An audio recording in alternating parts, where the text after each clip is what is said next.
வாய்க்கு வந்ததை பேசிடலாம். பாரு, எனக்கு எவ்வளவு திறமை தெரியுமா இருக்கு. நான் சினிமாவில் ஜாயின் பண்ணலான்னு இருக்கேன். குங்ஃபு, கராத்தா, டான்ஸு, ஃபைட்டு, எகிரி குதிப்ப இதெல்லாம் இருந்தா உன்னால சினிமாவில் சேர முடியாது. லூசுக்கு அப்படியா? அப்படி ஏதாவது நீ நடந்தீங்கன்னாதான் உனக்கு சினிமாவில் வாய்ப்பு கிடைக்கும். சரி, இல்லைன்னா இப்படி அதேதான். அப்படியா? ஐயோ, அந்த விளையாட்டுலாம் நம்மளால வர முடியாது. அவனுங்களுக்கு தான் இன்னைக்கு வந்து அவன் இந்த சோஃபா தம்பி யாரா இவங்களாம் பாருன்னா மொத்தமா அந்த ஒரே படத்துல வர நடிக்கிறாங்க. யாருன்னா நயன்தாராவோட செல்ல வீட்டுக்காரர் அன்பு அண்ணன் விக்னேஷ் சிவன் அவரோட படத்துல இவங்க எல்லாம் மொத்தமா வர்றாரு. எனக்கு என்னன்னா இந்த பைத்தியக்கார கூட்டத்துல அண்ணன் சீமான் போய் எப்படி சேர்க்கிறாரு.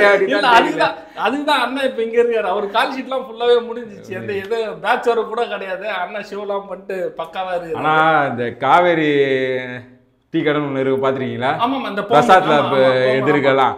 அது பிரசாத் ஸ்டுடியோ எதிர்க்க காவேரி டீ கடை, அப்படியே பிரசாத் லேப் எதிர்க்க ஒரு டீ கடை ஒண்ணு ஃபேமஸா இருக்கு. இப்ப அங்கேயும் கூட்டம் இருக்கும். அங்கெல்லாம் உட்காந்துன்னு அப்படியே சிகரெட் வச்சுன்னு இப்படி உட்காந்து இருப்பானுங்க. சினிமா தான் பேசுவானுங்க எப்பவுமே. இந்த ஒருத்தன் நடிகன் ஆகணும்னு பேசுவான். அப்புறம் இந்த கனரா பேங்க்குக்கு முன்னாடி ஒரு டீ நடிகன் ஆகணும்னு பேசுவான், இல்லைன்னா நடிகை டைரக்ட் பண்ணணும்னு பேசுவான். கதை என்கிட்ட இருக்கு அப்படின்னா. ஆனா அவனுக்கெல்லாம் வாய்ப்பு கிடைக்காது. இந்த லூசு பூ முட்டைங்க பைத்தியக்கார வாயில வருது. அது இல்லாம அவனுக்கு வேற கெட்ட கட்டையா வருதுமா பேசுறது. இந்த லேடிஸ்ல அப்படி துப்படா தூக்கி போட்டு இது மாதிரி மாட்டுறது. இது அப்புறம் இப்படி ஒருத்தன் தலையாட்டினே இப்ப ஃபேமஸ் ஆனானே. அவன் இன்னும் எந்த படத்துலயோ போடல. மாட்டிவா அவனா. அப்புறம் கும்பமேளால இந்த அந்த பொண்ணு ஊசிமணி பாசிமணி இருக்கிற பொண்ணு வாய்ப்பு கிடைச்சிருச்சு அந்த பொண்ணுக்கு. அன்னைக்குதான் இயக்குனர் வந்து ஒரு போட்டோ வேற போட்டிருந்தாரு. அதனா கூட ஒன்னும் பிரச்சனை இல்லைன்னு வச்சுக்கோங்க. அந்த பொண்ணு கூட ஏதோ பாக்குறது கொஞ்சம் அழகா தான் இருக்குது. ஏடா நீ தொப்பமே வந்து வண்டியமா இருந்தீங்கன்னு இதுவா. எனக்கு நான் நிறைய வந்து கேள்விப்பட்டிருக்கேன். நிறைய டைரக்டர்ஸ் எல்லாம் இன்டர்வியூ எடுக்க போகும்போது நிறைய ஃபோட்டோஸ் எல்லாம் இருக்கும். நான் கேட்பேன் என்ன அப்படின்னு சொல்லிட்டு, ஆடிஷனுக்கு வந்து கொடுத்துட்டு போயிருக்காங்கப்பா அப்படின்னு சொல்லிட்டு. அப்போது இது எப்போ அப்படின்னு சொல்லி பண்ணால் அதில் டேட் இருக்கும். 90, 95, 2000, 2022 அவ்வளோ டேட் இருக்கும். அவங்ககிட்டலாம் இல்லாத ஒரு வாய்ப்பு இவனுக்கு மட்டும் எப்படி கிடைச்சிது அப்படின்னு சொல்லிட்டு தெரியலையே.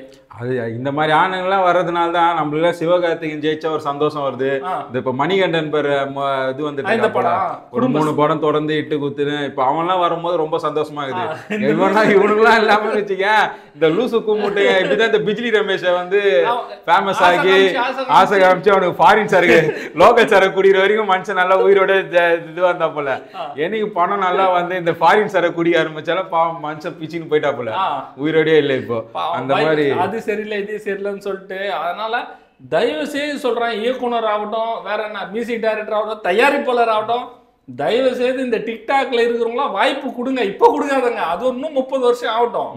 அவங்களாம் இதுக்கு முன்னாடி எவ்வளோ பேர் இருக்கானுங்க வாய்ப்புக்காக தேடி அலைஞ்சினே இதெல்லாமே விட இந்த படத்திலேயே நடிச்சுன்ட்டு எதுவுமே சம்பாதிக்கல இந்த கோயில் வாசல்லாம் இருந்திருக்காங்களே, அவனெல்லாம் வந்து கூப்பிட்டு கூட வாய்ப்பு ஏதாவது ஒரு ஓரத்தில் நிற்க வச்சு ஏதாவது ஒரு சம்பளம் கொடுத்து ஏதாவது ஒன்று பண்ணலாம்ல. அப்போ அவ்வளோதானே இனிமே சினிமா ஒரு ஈத்தர பொழப்பு இது.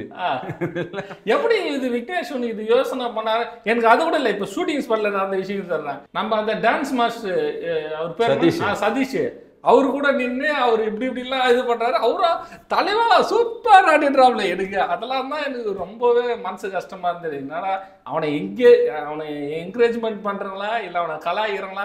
அவரு வேற எல்லாம் யாரு சசிகுமாரா விடலை, எல்லா ரெண்டு வேற நடிச்சுக்காமறாரு. ஆனா சொல்றதுக்கு உண்மையில எல்லாருக்கும் வாய் கூச்சமா இருக்குது.